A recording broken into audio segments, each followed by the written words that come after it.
বেলা শেষে তুমি বিনা আমি কেবলই শূন্য, যদি পাই তোমার দেখা মাগো তবেই তো হই ধন্য। তোমার কথাই বুকের ব্যথার জুড়াই সকল জ্বালা, হতাশ প্রাণে আনে প্রবল শান্তি সুখের পালা। নমস্কার বন্ধুরা, মিনপ্রিয়া ক্রিয়েশনের উইকেন্ড সিরিজে আরও একটি নতুন পর্বে সবাইকে স্বাগত। আজকের গন্তব্য হলো তারাপীঠ মহাপীঠ। সামনেই কৌশিকী অমাবস্যা, আর এই পূর্ণ তিথিতে তারাপীঠ সেজে ওঠে এক নতুন রূপে।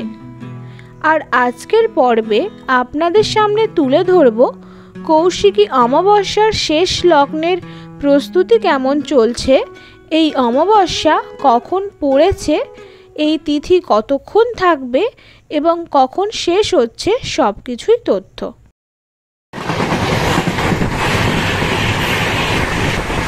আজকের এই তারাপীঠ ট্যুর পর্বে আমরা শিয়ালদা স্টেশন থেকে যাত্রা শুরু করেছিলাম এবং সকাল 7:20 13187 মা তারা এক্সপ্রেস ধরেছিলাম, যেটা রামপুরহাট স্টেশনে পৌঁছেছিল দুপুর 12:05। যেহেতু আমাদের এই ট্যুরের ডেস্টিনেশন স্টেশন ছিল রামপুরহাট, তাই যথারীতি টাইমে আমরা রামপুরহাট জাংশন পৌঁছে গেলাম। এছাড়াও আপনারা শিয়ালদা থেকে 13175 শিলচর কাঞ্চনজঙ্ঘা এক্সপ্রেস পেয়ে যাবেন। আর আপনারা যদি হাওড়া স্টেশন থেকে আসতে চান, সেক্ষেত্রে সকাল 6:05 13017 গণদেবতা এক্সপ্রেস, সকাল 8:55 কুলিক এক্সপ্রেস পেয়ে যাবেন। আপনারা রামপুরহাট স্টেশনে নামার পর 1 নম্বর প্ল্যাটফর্ম থেকে বাইরে বার হলে আপনারা টোটো স্ট্যান্ড এবং অটো স্ট্যান্ড দেখতে পাবেন। আপনারা টোটোতে বা অটোতে করে চলে আসুন তারাপীঠ মন্দিরে। আমরা টোটো স্ট্যান্ড থেকে একটি টোটো বুক করে নিয়েছিলাম, ভাড়া পড়েছিল 100 টাকা। আমরা 100 টাকার বিনিময়ে পৌঁছে গেলাম তারাপীঠে। আমি ডেসক্রিপশন বক্সে এবং ডিসপ্লেতে সেই টোটোওয়ালার নাম এবং নাম্বার দিয়ে দিলাম, আপনারা একটু দেখে নেবেন।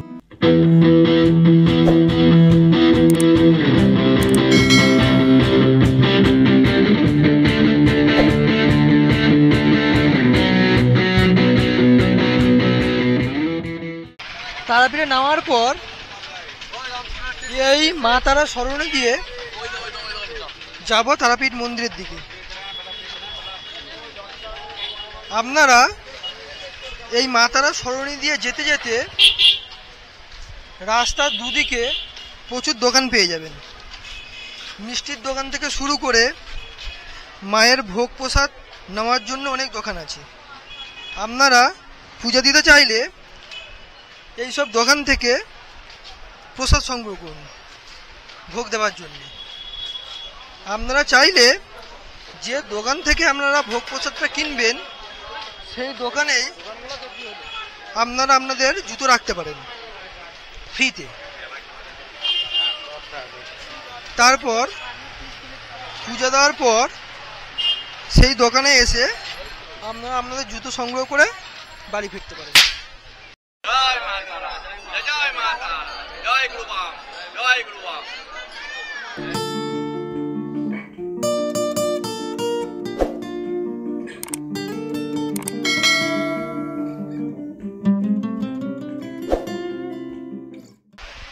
আমরা মা তারা সরণি থেকে একটা ভোগ নিয়ে নিলাম, মানে ভোগ কিনে নিলাম। এসে দেখি পুজো দেওয়ার জন্য লাইনটা পুরো ফাঁকা, তাই আগে আমরা পুজো দেওয়ার জন্য সেই লাইনে চলে আসলাম।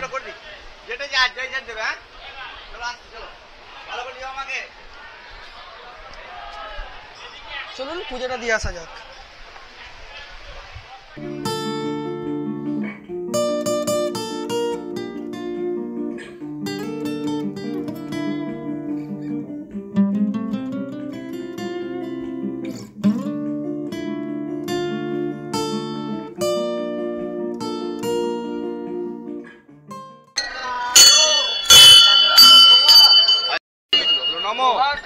অপবিত্র পবিত্র বা সর্ববস্থাং গত বিবাহ সামনে চলে যাও যাও গত বিবাহ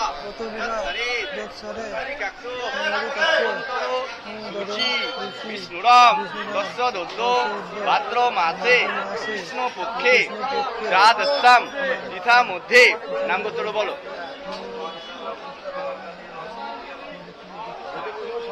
মঙ্গল কামনার্থে তারা মাতা পূজা কর্মাহম করিষ্যে এসো পুষ্পাঞ্জলি পুষ্প মিষ্টান্নং তারা মাতা শ্রী চরণে সমর্পিত নমস্কু। প্রণাম করো। সর্বমঙ্গলা মঙ্গলে শিবের সর্বাত্র সাধিকে শরণ্যত্রম্যকে গৌরী নারায়ণী নমস্তুতে।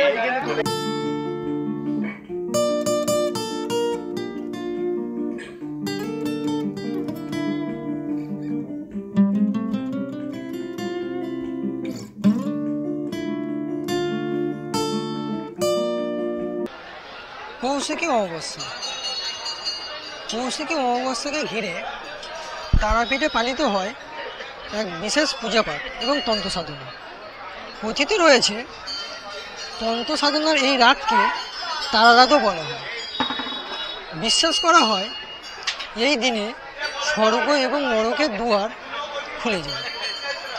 তাই এই সময় সাধনা হোক বা পূজাপাঠ এক বিশেষ তাৎপর্যপূর্ণ এবং সুফল প্রসারী।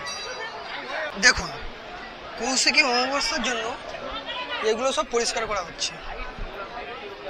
পুজো দেওয়ার পর যে ফুলগুলো এখানে ড্যাম হয় সেগুলো এখন পরিষ্কার করানো চলছে। দেখুন,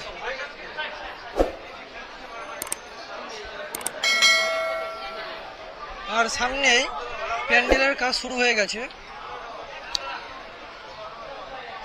যেহেতু একদম কৌশিকী অমাবস্যা একদম দোরগোড়ায়, তাই এখানে প্যান্ডেলের কাজ শুরু হয়ে গেছে কৌশিকী অমাবস্যার জন্য।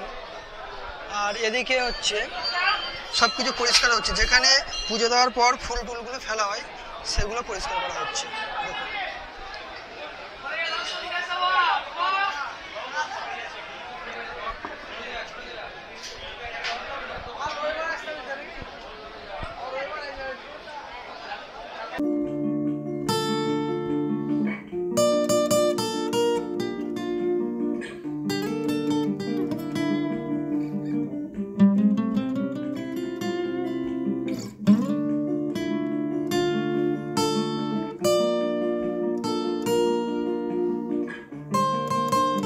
কৌশিকী অমাবস্যার শেষ লগ্নে কেমন প্রস্তুতি পর্ব চলছে সেগুলো তুলে ধরবো কৌশিকী অমাবস্যা কখন পড়েছে, কতক্ষণ ধরে এই তিথি থাকবে এবং এই তিথি কখন শেষ হচ্ছে, এই সংক্রান্ত সমস্ত তথ্য।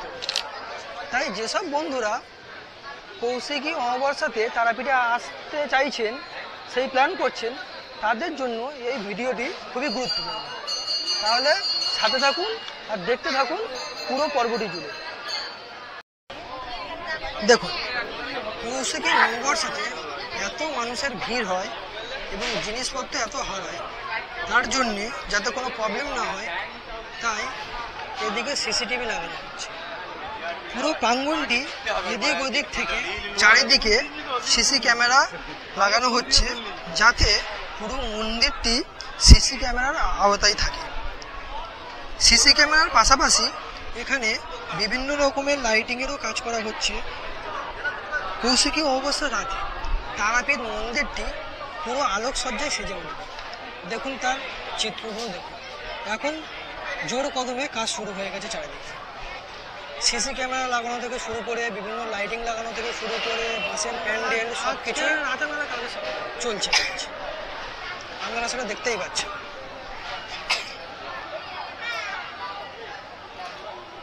বন্ধুরা, তাহলে চলুন প্রথমেই জেনে নেওয়া যাক কৌশিকী অমাবস্যার তিথি কখন শুরু হচ্ছে।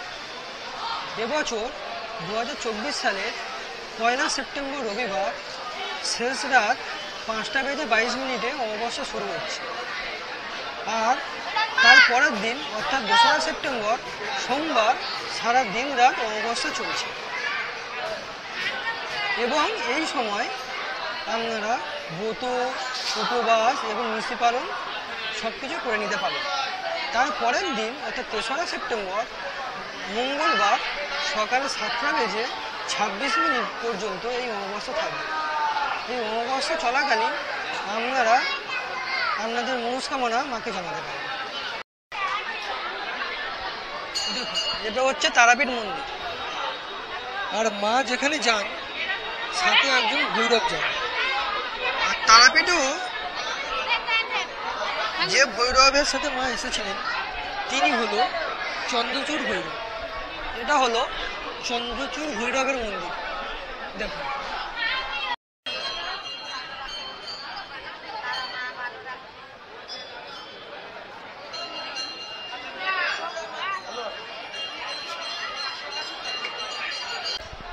এখানে হচ্ছে তারাপীঠ মন্দির। আর এই মন্দিরের এপাশে কয়েকটি মন্দির আছে। দেখুন, প্রথম মন্দিরটি হলো গণেশ এবং হনুমান মন্দির। আর তার পাশেরটাই রয়েছে বামদেবের মন্দির। 1274 বঙ্গাব্দে কৌশিকী অমাবস্যায় তারাপীঠ মহাশ্মশানে শ্বেত শিমুল বৃক্ষের তলায় বামাখ্যাপা সিদ্ধিলাভ করেছিলেন। এই তিথিতেই মা তারা আবার কৌশিকী রূপে শুম্ভ নিশুম্ভ নামে অসুরদের দমন করেছিলেন। কৌশিকী অমাবস্যা তিথিতে বিশেষ পূজায় অংশগ্রহণ করে দ্বারকা নদীতে স্নান করলে জীবনের সব পাপ মুক্তি মেলে। এদিন সঠিক উপায়ে তন্ত্রক্রিয়া সম্পন্ন করলে জীবনের সব বাধা বিপত্তি কেটে যায়।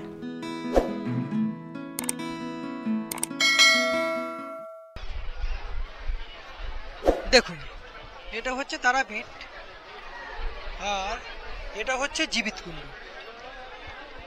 চলুন জীবিতকুণ্ডটি কেন জীবিতকুণ্ড হলো সেই ইতিহাসটা একটু জেনে নিই।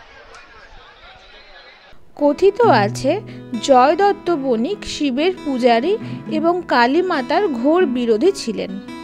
কিন্তু শোনা যায় জয়দত্ত বণিক তিনি তার ছেলেকে নিয়ে বাণিজ্য করতে যাচ্ছিলেন। আর সেই রাতে কোনো এক ভিক্ষুক ভিক্ষা করতে আসলে তাকে ভিক্ষা দেয় না। সেই রাতেই তার ছেলে সাপের কামড়ে মারা যায়। তখন ছেলের শেষকৃত্য করা হবে। ঠিক তার আগে এই পুকুরে কয়েকজন লোক মাছ ধরে ধুতে এনেছিল। তখন এই কুণ্ডের জল সেই মাছের গায়ে লাগার সাথে সাথে মাছগুলি জীবিত হয়ে যায়। তখন জয়দত্ত বণিক এই কুণ্ডের জল নিয়ে ছেলের মুখে দেয়া মাত্রই ছেলে জীবিত হয়ে যায়। তখন থেকেই এই কুণ্ডের নাম হয় জীবিত কুণ্ড।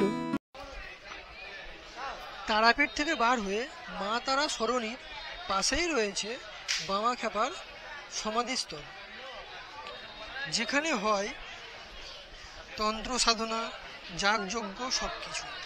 তাহলে চলুন সেই বামাখ্যাপার সমাধিস্থলটা একটু ঘুরিয়ে দেখাই আপনাদেরকে।